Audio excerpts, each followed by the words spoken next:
dismiss history at our peril. Liberty Nation Radio with Mark Angelides. And you're back for our final segment on Liberty Nation Radio, heard coast to coast on the Radio America Network. I remain Mark Angelides. Tim Donner remains, as always, Tim Donner.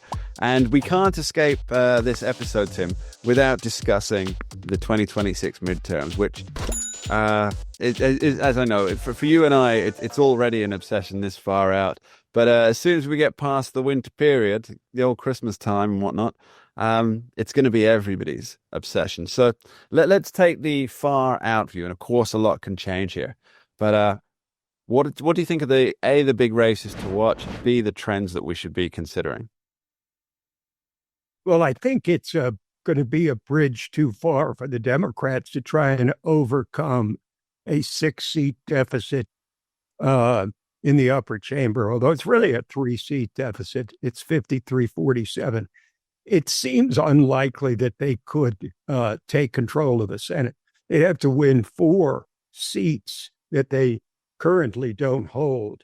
And even though they have a much better hand to play because the Republicans are defending about 2/3 of the seats that are up, I think it looks highly unlikely that the Democrats could take control of the Senate no matter what happens between now and next year, unless we hit literally a deep recession or a depression and people want to sort of kick the Republican bums out. Now, as far as the House goes, it certainly helps that the state of Texas flipped the rules so that they're probably going to get 5 more races that they could win, which would bring them up to about 225 in a vacuum instead of 220. Right now, they're at about 220 to 212, which is really more like 220 to 214 because there's 2 vacant seats from deaths in the Democratic Party that are likely to be filled by other Democrats. But, we've talked about it before. The midterms are grievance elections in general, grievance about the Dobbs decision in 2022, grievance about the economy or whatever in midterm elections going all the way back in time. So they have that built-in advantage. But at the same time, the Democrats, just keep pumping out the bad news. Self-inflicted wounds where I don't see where the Democrats have had any kind of a major victory since Trump became president. They haven't won on a single point. They haven't been able to successfully force Trump to reverse any of his policies. They haven't stopped Speaker of the House Mike Johnson from consolidating in a very impressive way, I might add, Republicans to join forces, because we know there's a lot of Republicans. Oh, yeah, there's factions. Factions. Dad flies, yes. Yeah. So I think if there was a year where the Republicans stood a decent shot to maintain their congressional majorities, it would probably be 2026, looking at it more than a year out, because the sense is that the economy is probably going to get better. The tariffs are going to bring in more income, the high profile. I don't know about the whole issue of deportations because people voted for it, and yet they don't have the stomach for a lot of the things that Trump is doing.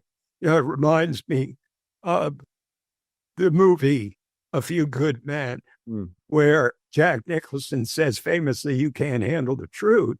He goes on to say, "You expect me and you put me on watch to keep you safe, and then you object to the means I use to do it."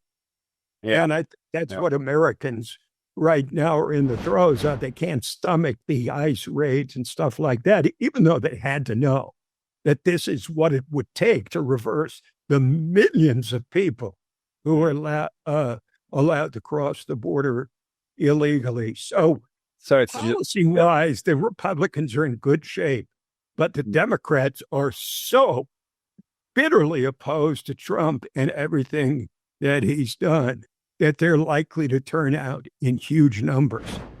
So I see your point about with Texas adding that 5. It really creates a little cushion Well, the Democrats have they've simply done nothing to suggest that they have learned from 2024 and are seeking someone like Bill Clinton to bring them towards the center.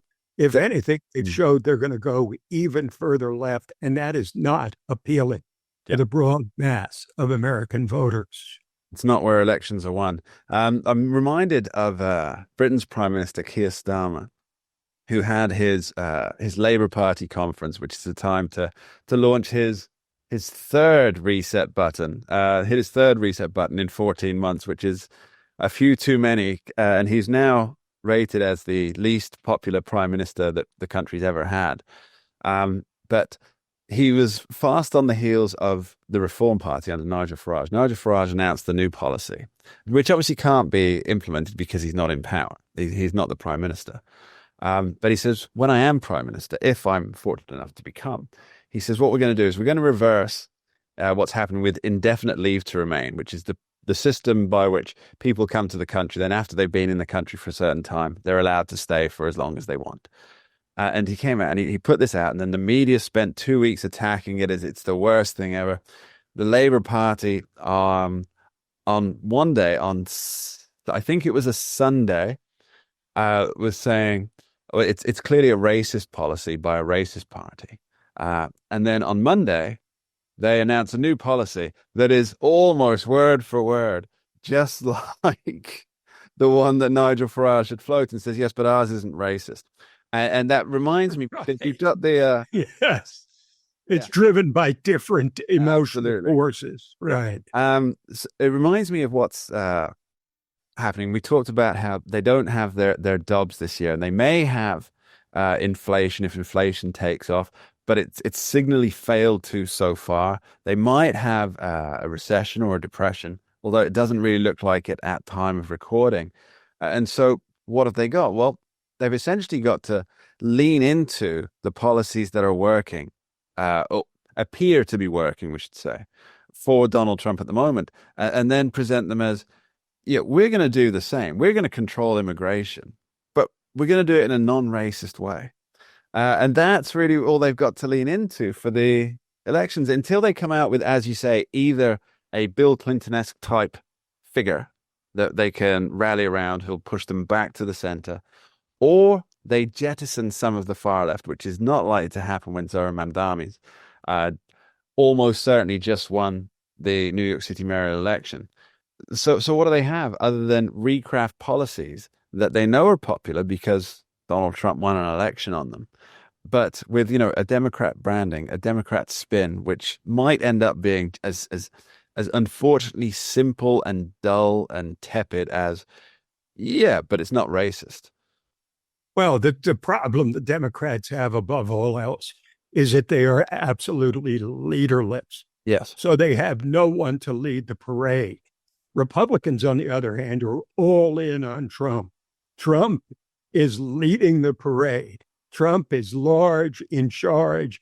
It's his policies are the highway for Republicans. So there's clear leadership, whether you like it or not, in the Republican Party. The Democratic Party is all over the map.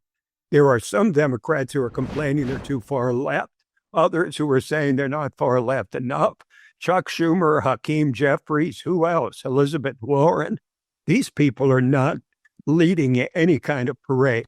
They have no leadership, so they're sort of all out there on their own as individuals, and that's no way to win midterm elections. Tim Donner, thanks ever so much for being with us today. Really appreciate it. And that's all we have time for on this week's edition of Liberty Nation Radio, heard coast to coast on the Radio America Network.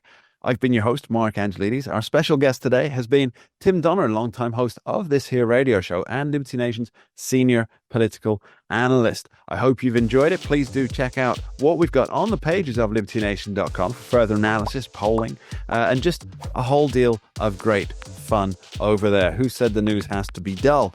Please do remember, Liberty Nation does not endorse campaigns, candidates, or legislation, and this presentation has been no endorsement. Thanks for being here. We dismiss history at our peril. Liberty Nation Radio with Mark Angelides.